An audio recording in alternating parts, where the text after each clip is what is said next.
Hey trappers, Dale Billingsley here, Billingsley Brand Lures. Guys, what I got for you today is we're just catching some muskrats. Now, I'm not setting traps right now. Our season doesn't open until the 1st of November, but what I'm doing is putting out some platforms and some fish stakes that are modified for muskrats to get them used to using them. Rats, especially in farm ponds, smaller waters, are really goosey a lot of times to anything new in the area. So it takes about 10 days to 2 weeks in order to get them to start using them. They think it's a booger man, but once they swim by it a few times and they know that, it's not going to hurt them, it's not trying to kill them or anything like that, then they'll crawl up on them and go to using them. So give me just a minute here and I'll show you exactly what I'm doing for a platform. Okay, so all I did was took one of my shorter fish stakes, have a nail welded up here on top of it instead of the actual T from the rebar that y'all have seen me use, and then put these chunks of 2x4 on here, and I've got a little screw here and a little screw here to help hold the trap on the platform, and then the chain, of course, just slides up on the bottom here, and put a half ear of corn out here or something like that. Now I'm going to give you a little tip here. When you go to using these, if you want them to get to using them immediately, I mean overnight, just put a few fresh rat droppings on here with a pile of mud and leaves, water lilies, whatever it might be, and put fresh rat droppings on it, and they'll start using it then immediately. I don't have access right now to fresh rat droppings, so we're just going to go ahead and put them out ahead of time, get the rats used to using them. It's really simple, really easy. It's a lot of fun. You can catch a lot of rats in a hurry this way. The only problem is they do take up a lot of room in a truck or in a boat, something of that sort, but it's a lot of fun to do it. So we'll go slip a few in. All right, guys, so we've got some rat work across the pond there on us, but I can't get over there to that side, so we can pull them over here. They're going to work this whole area, this whole neck. You just come out here in the water a little ways.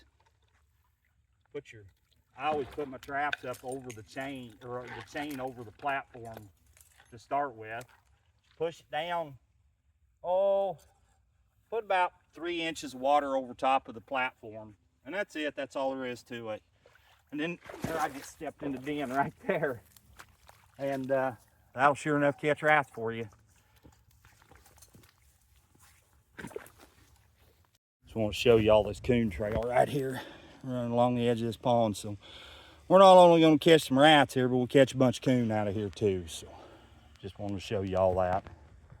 All right, guys, and there's one of the other ones. It's just, see if I can zoom in. It's just one of my fish stakes. It's just got a 16 penny nail welded up on top of it. Trap laying there in front of it. You can see it's not set. Anyway, it's just laying there waiting, ready to go. We stepped in 2 rat dens up there where I was. You can kind of see there's some rat work over there on that other bank and around, so should be good come opening day. We'll come out here and we'll bait these up. We'll give them 8-10 days, and then I'll come back and check the bait on them and put more on them, and then won't touch them again until season opens on November the 1st. So anyway, we'll go on and slip on around this pond and see what else we can see.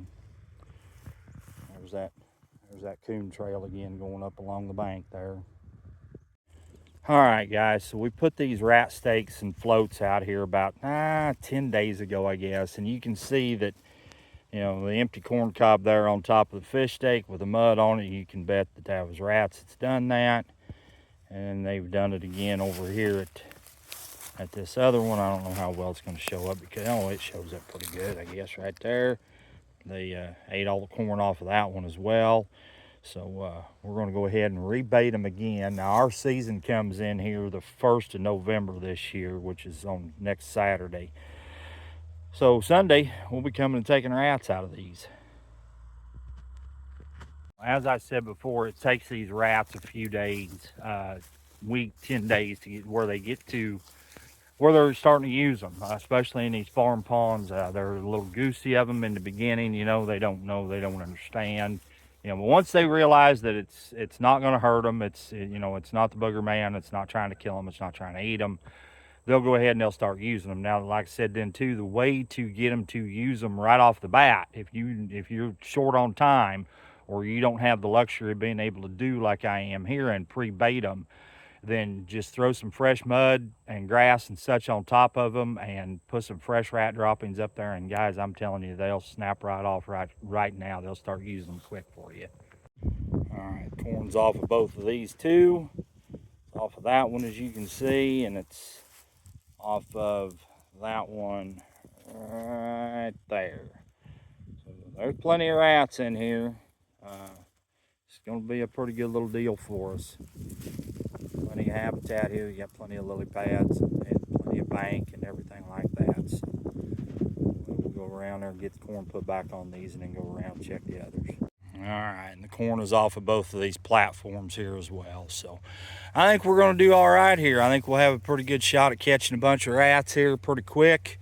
Throw some colony traps in here as well, along with these footholds, and dang sure a bunch of coon sets just to clean these up around here as well. So all right, not only are we going to be able to take a bunch of coon and some rats off this farm, but I do believe we'll be able to take a cat or two out of here as well. It's perfect cat habitat. You've got this high CRP ground, grass bank, soil bank ground here, whatever you want to call it. Road that runs all the way down through here. Across the road on the other side, you can see that big timber over there that runs right up through there to this pond. More CRP ground, high grass type deal on the other side, on the south end of this pond, which is the way we're looking south right now. More CRP ground over there, a bunch. I mean, this is rabbitat, which, as y'all know, if you've heard me say before, if it's rabbitat, it's cat habitat as well. So should be having a few cat sets in here and taking a few of those out of here as well as we go along the way. And Timber looks like she's fixing to mark that right there. She's sure interested in something right there, so I'm sure we'll be able to catch a few willies and maybe a red fox or two out of here as well. She's sure interested in that. Yeah, she's gonna mark it. Well, nope, she didn't.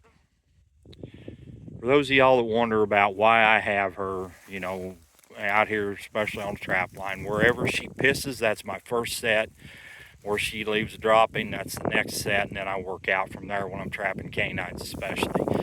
They will pick you up more canines if you will get yourself a good dog. There's no way around it.